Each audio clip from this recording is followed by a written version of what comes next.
The Green Bay Packers and Malik Willis look to get revenge against the Tennessee Titans this weekend. It's a Week 3 crossover Thursday.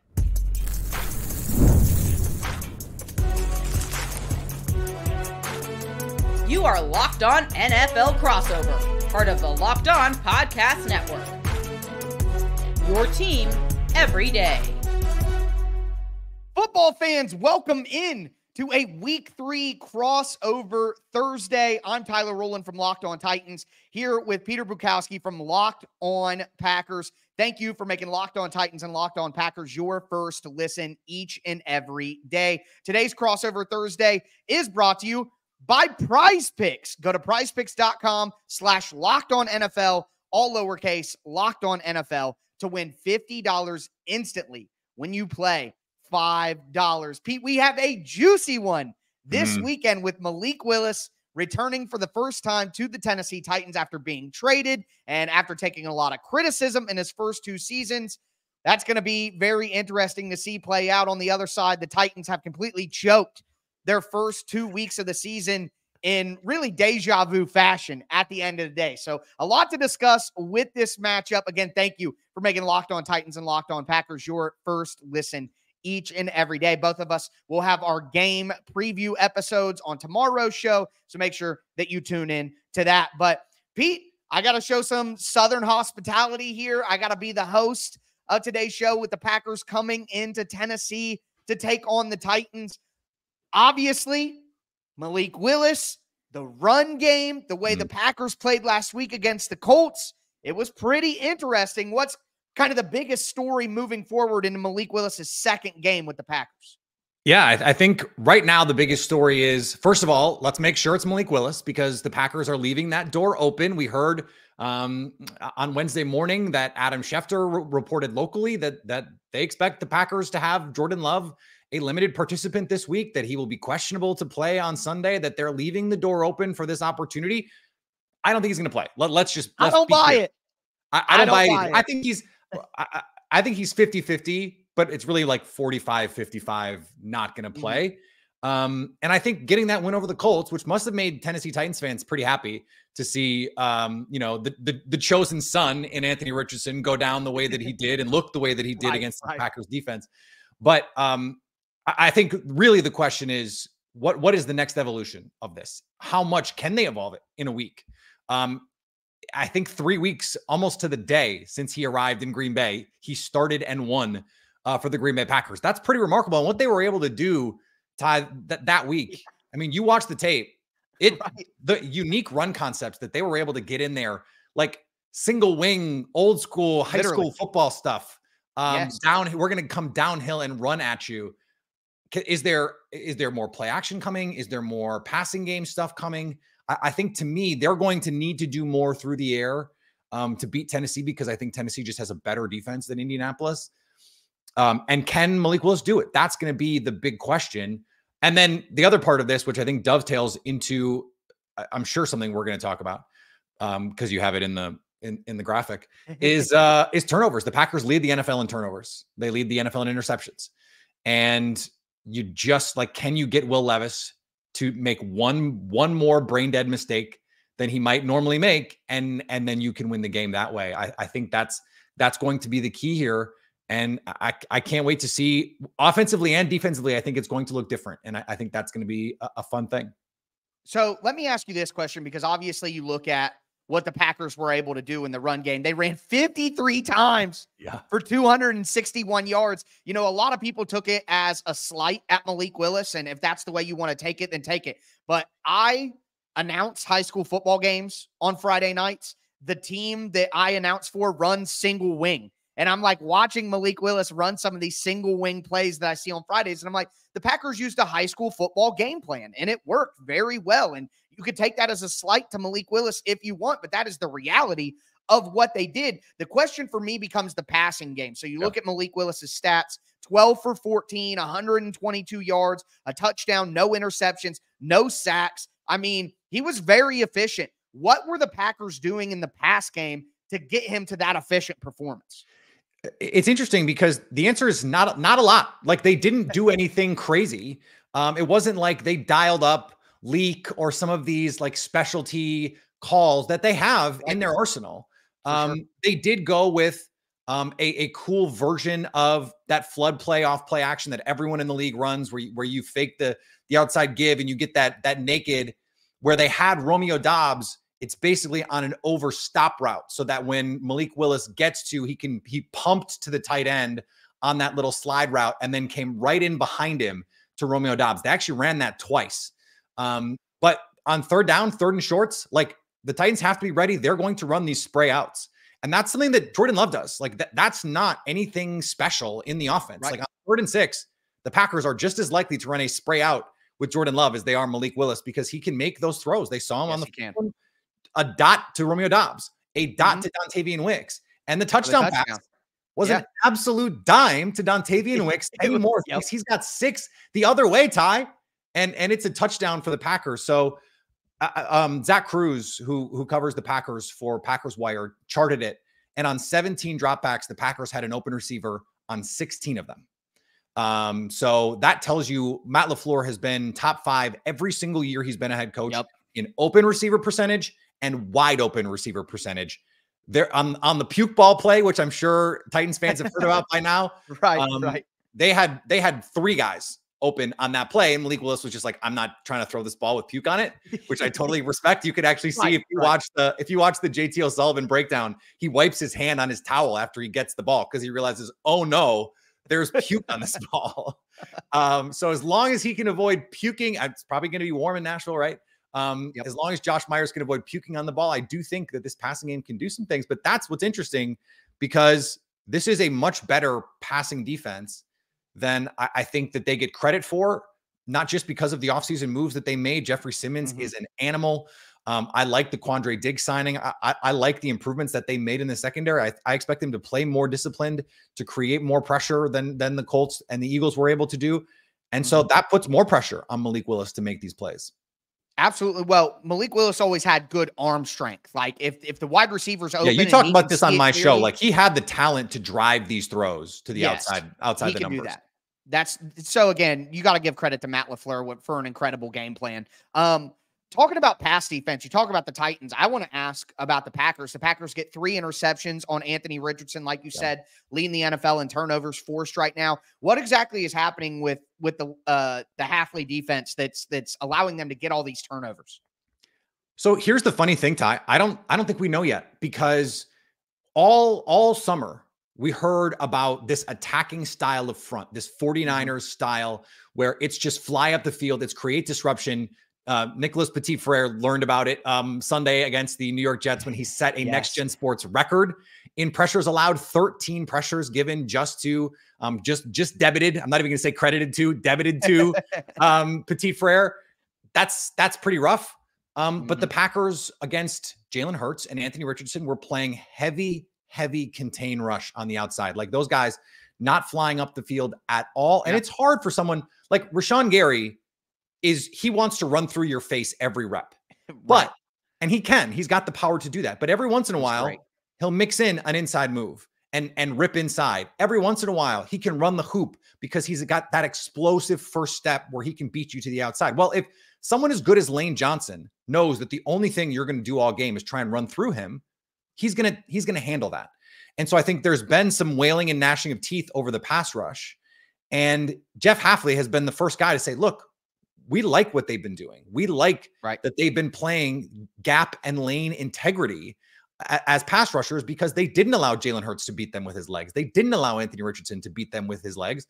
And so now you come to Will Levis and the team leading the league in pressures allowed. Will Levis, I'm sure if you've seen this, almost 44% of his dropbacks have resulted in a pressure. Now that's partially on Will Levis, but that's also a lot on a right side of this offensive line that has been a nightmare. I've liked what I've seen from JC Latham. I think that there's a lot, that I've liked him going back to pre-draft. And I think Skaronski looks like he's taken a little bit of a step forward, looks a little stronger to me than he did last year. You tell me. But that right side, I mean, if you're lining Kenny Clark and Devontae Wyatt up against Dylan Radins, and you're lining Rashawn Gary and Lucas Van Ness and Preston Smith up over Nicholas Petit-Frere, if you're the Packers, you feel really good about that. And it was the pressure in that first interception on Anthony Richardson that created that overthrow, because he had Alec Pierce open, if he can put it on, it would have taken a really good throw. Jair was there, but it's an airmail, and Xavier McKinney is just waiting for these quarterbacks to airmail a throw because he seems to be, he's like a great rebounder, everywhere. Xavier McKinney, where like he knows where the ball is coming off. If you're going to miss, he knows where it's going. He's got that like Udonis Haslem, Dennis Rodman sort of trait, Angel Reese, where he just knows where the ball is going to be if you miss. And he's taken advantage of it this year. It's been a really cool evolution to see from him. I think they're going to be hunting pressures in this game. I think you're going to see exotic pressures in this game from Jeff Hafley, and they're going to be hunting turnovers because they know Will Levis is going to throw them the ball. They just got to catch it when they do. It's going to happen. It's just about making the play when it's there to be made.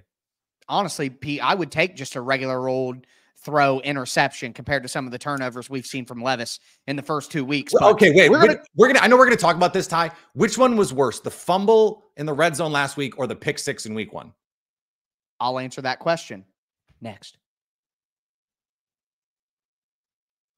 Before I do want to let you guys know that today's episode is brought to you by the Arena Club. For most of us that like collecting cards, the idea of spending $2,000 or more on a Luka or an Ellie or a Mahomes rookie card, it just isn't in the cards. I love collecting, but that's some serious money to drop. Thanks to slab packs from arenaclub.com, now it's possible to score gem mints for a fraction of their retail price. Every card that I listed was hit from last week's Arena Club slab pack drop. Arena Club is the only repack that provides real value, a complete view of all possible cards, and clear hit rates for each one. Arena Club slab packs are revolutionizing the repack game with transparency. After your pools are revealed, they'll immediately be placed in your showroom for safekeeping, selling, trading, or auction. Right now, you can get 10% off your first slab pack or card purchase by going to arenaclub.com/lockedonnfl and use the code LOCKEDONNFL. That's arenaclub.com/lockedonnfl. Use the code LOCKEDONNFL for $10 off your purchase. All right, Pete. So we'll continue today's Crossover Thursday. Time to talk a little bit about the Tennessee Titans. To answer your question out of the gate, which was worse? To me, it's the fumble from week 2. Yeah. Okay. So you're under pressure in week 1. You're trying to flip it out of bounds because you're under pressure. It's 3rd down. I get it. Okay. But in week 2, you're in the red zone and you just made the dumb mistake last week. So to me, it's like the first time your kid makes a mistake, hey, don't do that. You know what I mean? Like it's the first time. Uh-huh. All right, don't do that. That was really dumb. We all know it. I get you're trying to throw the ball away. You're trying to flip it out of bounds, blah, blah, blah. We get it, which honestly made no sense at all because it was 3rd and 6. And even if it goes out of bounds or even if you take the sack, it's not going to make a difference at all. You're still punting. Whatever. Anyway, it's not like you were going to be out of field goal range if you take a sack, so you can't. Like there's just literally no justification for it. But to do it again, and when you're in the red zone in a game where you can go up 10-0 if you just take a sack and totally change the tenor of the game, go up 2 scores. The Jets end up scoring pretty quickly after that, and now it's 7-7. Like it just totally changes everything. To me, people make mistakes, but making the same mistake twice is what every coach in the NFL tells you is what you can't do. You can't make the same mistake twice. You mean like getting a punt blocked that leads to points for the other team? Oh my God. 4-on-8 punt block. It's just absolutely absurd. But anyways, I think the second one is worse because he did it a second time and they're in the red zone and it's at the beginning of the game. It's just worse to me. But either way, that's clearly the biggest thing for the Titans this week. Can Will Levis not be a moron? You know, like I hate to be so harsh, but look at what his coach said to him that we can't repeat on air. Exactly. Those two I watch middle school football every week. I watch high school football every week. I watch college football every week. I played football. I know that all my haters think I never played football. That's what they always say to me. You never played football, clearly, because we disagree. But I played football for 10 years. My dad was the president of a Pee-wee organization for 15 years. I have seen so much football at all levels in my life. And I have never in the high school and middle school games that I've seen this year, I have never seen anybody make as dumb of plays as Will Levis made back-to-back weeks. Never in my life have I seen stuff like that. It's like the butt fumble. It's up there with that kind of stuff for me. The Colts fake punt where they just hike it and fall down. It's like up there. So if Will Levis makes those kind of plays again, if he can't cut that out, the Titans are cooked. It's over. It doesn't matter. You cannot win when your quarterback is like, go down with the ship. The ship is going down because of Will Levis. He's not going down with it right now. You cannot make those mistakes. But let's, talk about the elephant in the room here. The other reality is what you talked about. The offensive line has not been good enough, and especially on that right-hand side. You mentioned 44%. I've seen in certain counting places 47%, 53% is what I saw this week. I mean, the Titans are dead last in pass block win rate. The Titans are like 27th in pass block grade on Pro Football Focus. It really doesn't matter what website you go to, what analytics you subscribe to. The Titans offensive line has not been good enough. And while Will Levis has made dumb mistakes in a clean pocket, I was looking at the data. Will Levis is one of the top 5 quarterbacks in the NFL right now with a clean pocket when he's not pressured. So that's a big worry to me. Is Malik Willis may have a limited game plan with the Packers, but if Will Levis makes the stupid mistakes and creates turnovers, and if the Packers defensive front, which I think the Packers defensive front is better than the Jets and the Bears. This is the best defensive front that the Titans have faced. I think so too. And they got mauled by 2 other teams. I think the Bears defense and the Jets defense will be good. I think the Packers defensive front is great. So I am overly concerned more about Will Levis at some point can't keep making these dumb plays. If he does, the Titans will bench him. It's such a contrast too, because Malik Willis, we saw, I mean, what did Brian Callahan say after week 1? If we just punted on 3rd down every time or whatever it was, if we just kneel down on the ball in the second half, they beat the Bears. You have a pick 6, you have a punt blocked, and a fumble as well. If you look at the Jets game, it's similar, 10 points off turnovers in that game. If they could just stop turning the ball over, they'd be 2-0. The problem is they can't stop turning the ball over. And, and you look at Malik Willis, and look, I've seen some of the comments on your YouTube. It seems like there's some FOMO right now in Nashville with Titans fans going, hey, look at what Malik Willis did with 3 weeks of prep. He'd been in that building for 5.5 total minutes before having to go out there and win a football game. And I don't want this to get lost either, because I want to give Malik Willis some props here. You know this because of your experience watching this every week in high school. That sort of single wing stuff with the pirouetting action and all that stuff, that takes precision. That takes timing. That is not easy to do. And for him to come in 1 week and do that, I think speaks to an adaptability that he has. It speaks to the ability from Matt LaFleur to make these adjustments. And so there's also part of this that's, if you're a Titans fan, you have to be going, that could have been our coach, because the Titans made their decision. FOMO. That's the real FOMO, Pete. It's not, they should have kept Malik Willis and not kept Will Levis. I'm trolling a little bit with that, but I know there are Titans fans out there saying that. Yeah, but the real thing that I think about is, and I think Brian Callahan will do fine. I really have full faith in Brian Callahan. But the Titans picked wrong in 2018, and they got rid of Matt LaFleur, where Matt LaFleur took the job in Green Bay. They didn't get rid of him. Right. But they had one of the best coaches in the NFL, one of the actual best coaches in the NFL, not just the macho man that everybody relates to. Mm-hmm. They had one of the best coaches in the NFL in their building, and they let him leave to keep Mike Vrabel. At the time, it's like not drafting Patrick Mahomes because they had Marcus Mariota. It looks really stupid now, but you understand why Marcus just came off a playoff win, and you're not going to take a quarterback right there. So understandable, but it does, because really all this stuff you talk about with Malik Willis. Who did they draft instead? In 2017, they took Corey Davis, number 5, and then Adoree Jackson at 17.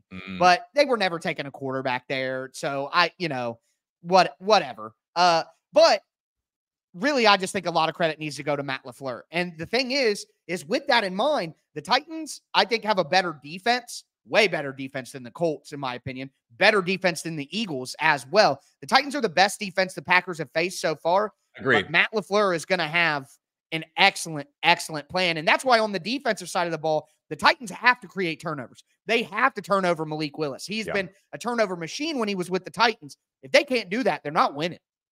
And I was looking at it, and I was actually surprised when I dug into the numbers a little bit. The Titans, who do have a top 12-ish offense or defense, overall, in things like EPA per play, they're 26th in rush success rate. They have not been giving up the monster plays, but if it's 2nd and 8 or 2nd and 10, and you can get 4 yards, you can get 5 yards, and now it's 3rd and manageable, that is the kind of thing. Staying on schedule for Malik Willis is going to be key. And for as good as I think this Titans defense is, that's one thing where I do think the Packers can create opportunities just to stay on schedule. Okay, it's 2nd and 8, get 4. It's 1st and 10, get 5, even get 4. And you're putting yourself in a position where just don't lose yards, don't hurt yourself. And that has been something too, Ty, that I have to mention. Penalties have hurt the Packers at times through these first 2 weeks. They cannot beat themselves. They were able to be good enough. They had a couple times against the Colts where it's 2nd and 20 and they rip off a 30-yard run. And it's like, well, whatever. Like, who cares about the 2nd and 20? You're not going to do that every week because you're not going to face a historically bad defense against the run every week. They're not going to be able to do that against Tennessee, which to your point means they're going to have to get more out of Malik Willis. They're going to have to be a little bit more creative with how they get the ball to guys like Jaden Reed and Christian Watson, who did not really see the ball at all, but they're using him as like a puller on these, gap run schemes, which is awesome. That Christian Watson, the former 34th overall pick, he leads his draft class in touchdowns. He's still, playing on these insert runs. He's leading and like kicking out safeties and digging out defensive ends. That he's doing that. It's a credit to him, and it's a credit to the culture that they've built. That's what they're able to do. It really, I think it's going to be an interesting contrast on Sunday because of what each team is going to ask of his quarterback. And they're both going to be going, please just don't lose this for us. Please just don't lose this for us. And it's going to come down to which quarterback decides, I'm not going to lose this for us, and is able to actually do that. Well, speaking of that, let's look at some of the keys to this game, what we think will make the big difference. And if you've been paying attention for the first 20 minutes of the show, you probably have a good idea what we're going to hit on. First, do want to let you guys know that today's episode is brought to you by FanDuel Sportsbook. Look, you've heard us talk a ton about FanDuel, America's #1 sportsbook, but I got something just a little different for you now. Now through September 22nd, all FanDuel customers can bet $5 and get a 3-week free trial of NFL Sunday Ticket from YouTube and YouTube TV. Then, with a YouTube TV base plan, you'll be able to watch every regular season Sunday afternoon out of market game. All you need is a Google account and a current form of payment, and you can cancel at any time. This game that we're talking about right now, you look at the odds on FanDuel, the Titans are 1.5-point favorites in this game. I don't know about that one. Folks, but definitely worth taking a look at. And to take a look at it, make sure that you visit FanDuel.com and download America's #1 sportsbook today. All right, Pete. Gonna get into predictions, but really just predicting what we think makes the big difference in this game. We talked about Malik Willis and the game plan the Packers used. We talked about the Titans and avoiding shooting themselves in the foot, which I've been saying they're not just shooting themselves in the foot. They got a bazooka out and they're just blowing that thing all the way off, man. Like, it's gone. They're losing both their feet so far in these first 2 weeks. But with that being said, I'll get us going here. For me, the big things for the Titans are stop the run. If they stop the run and make Malik Willis beat them, then they're going to be in a good spot.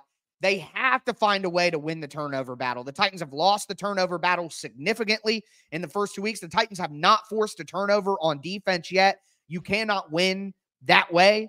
And then finally, for me, it's no special teams blunders.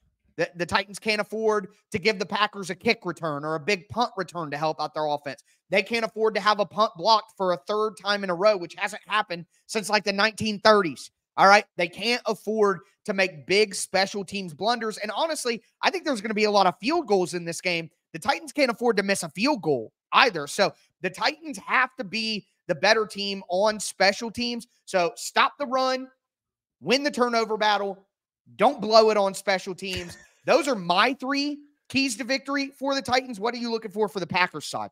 I have to just tell you, do you know the number 1 team being bet on the money line this week is in terms of total allocation of dollars? I got to guess the Packers, right? Well, okay. So I tricked you. It's the Cleveland Browns over the New York Giants, but second is the Green Bay Packers. 92% of the bets on the money line in this game are on the Packers, That's which not is good. Wild that's to not me. Good for the Packers. No, that's wild to me. The Titans were the most bet team in week 1, and look how that worked out. You usually want to fade the public on stuff like this, but I think the reason for this is you're looking at a quarterback that everyone watched in inglorious fashion blow almost single-handedly 2 football games for this team. Right. And you see a Packers team that just is coming off a coaching clinic from Matt LaFleur. Yeah. And you go, okay, in a battle of a game where the coach and the quarterback matter so much, which coach is going to put his quarterback in the best position to avoid losing you the football game? And to me, that looks like Matt LaFleur. So how can Matt LaFleur take this to the next level with Malik Willis while avoiding having to put it on his shoulders to go and win? That's key number 1 for me. Key number 2 is get after Will Levis. You have to. There was a game last year, and Packers fans are going to know what I'm talking about before I even mention it. Monday Night Football against Tommy Cutlets. And it's one of the worst offensive lines any of us have ever seen. And the Packers could not generate juice in that game. They showed up acting like they can just half-ass it and win. And it was bad for them. And they let Tommy DeVito drive them on the final drive of the game, go down and beat them. This is the game where you have to show, if you're Jeff Hafley, we're gonna actually pressure Will Levis, which they didn't do against Jalen Hurts, despite the fact that he was brutal against big blitzes last year, and that these guys can win one-on-one against one of the worst pass blocking offensive lines in football. I just had the numbers pulled up here. Nicholas Petit-Frere leads all tackles. He is 61st out of 61 tackles in pressures allowed. Dylan Radins is 54th out of 60 guards in pressures allowed, and Peter Skoronski is 57th out of 60 guards in pressures allowed. This is a game where your pass rush has to win, or I have big questions about, are these players actually as good as we thought they were? Is Kenny Clark playing at the level that he needs to play at, given that he just got a monster extension, that he just had his best ever season sacking the quarterback last year? What's going on there? He's still only like 28 years old, so it's not like he's old and washed. And then the last piece of this is, can you get a playmaker other than the run game to pop? In week 1, it was Jaden Reed. And so can Jason Hirschhorn, my colleague over at The Leap, a newsletter I would love for everyone to subscribe to, wrote about it on Wednesday. I think they're going to build the plane out of Jaden Reed. So is that going to work? And if it doesn't, do you have a plan B? Is there something else you can go to? Matt LaFleur prides himself on the play off of the play. It's not just play 1, it's play 2 when now you're expecting play 1. Can you get to some more traditional play action looks? Can you create some deep shots that isn't just, it's 3rd and 8, F it, Romeo Dobbs down there somewhere kind of things, which is what the one throw that they got that deep down the field. Can you manufacture some of those throws? And can you get someone else other than these running backs to pop for you? If you can, I think that you can win. Again, I don't love that the public is so on Green Bay, but I do think they look at the quarterbacks. And that's not going to make me not believe what I think is true on the football field, that this is just a good matchup for Green Bay. And I think that they have a renewed belief. I think they're going to go up. I think they're going to go in. I think they're going to win a close game that I know this for sure, Tyler. One of these fan bases is going to leave this game going, I can't believe we lost that football game. Right. And I think it's going to be the Titans fans, but I would absolutely 100% believe that it's the Packers because of one dumb thing late or one bad throw or one bad penalty. And you're going, I can't believe they blew it. Because frankly, they should beat the Eagles too. They should be 2-0. And they're not. And so, that's where I am with this game. I don't have a score prediction at the moment, but I don't see a ton of points. The over is also being bet heavily. I don't really see that. I think this is could be one of those 17-14 kind of games. Honestly, I'm thinking 17-16, even 13-12. I think it's going to be one of those things where, and basically both fan bases think their team's going to pull it out throughout the entire game. And then there's going to be one big critical mistake at the end that somebody makes. And honestly, it's hard not to think that it'll be the Titans after the first 2 weeks. But I think I'm leaning towards the Titans finding a way to pull this out because I think they'll be better against the run than the Colts are. And I would like to see how the Packers perform when they're not running the ball at it. I mean, I wanted to check on this. I don't have the data. I couldn't figure out how to check on it. But when was the last time a team attempted 50-plus rushing attempts? Like, I looked at the top 25 rush attempts, and 25 was like 61, and every single instance of it was 1978 or earlier. So, like, I couldn't get down to 53 to see when the last time that happened, but I think if the Packers try to run the same game plan they had last week against the Titans will be able to find a way to pull one out at the end. But I do still think that Will Levis makes dumb plays, and because the Packers will get that pressure and he'll get frazzled and he'll go Carson Wentz. I kept telling people that Will Levis reminds me of Carson Wentz. This was last year, the way that he moves frantically in the pocket, his footwork being so ridiculous and frantic. That's the best way to put it. His feet are just all over the place. No calm, no poise, none of that. And it's because there's pressure on him all the time. And I think that's even worse in week 3. But again, if the Titans defense can hold down the run game, should be pretty interesting. But that is going to do it for us on a week 3 crossover Thursday. Locked on Packers, Locked on Titans. Make sure that you guys tune in for our Friday show to get you guys finally ready for this matchup. But that's going to do it for us today. I am Tyler Rowland, host of Locked on Titans, here with Peter Bukowski, host of Locked on Packers. You guys stay safe out there and enjoy the football.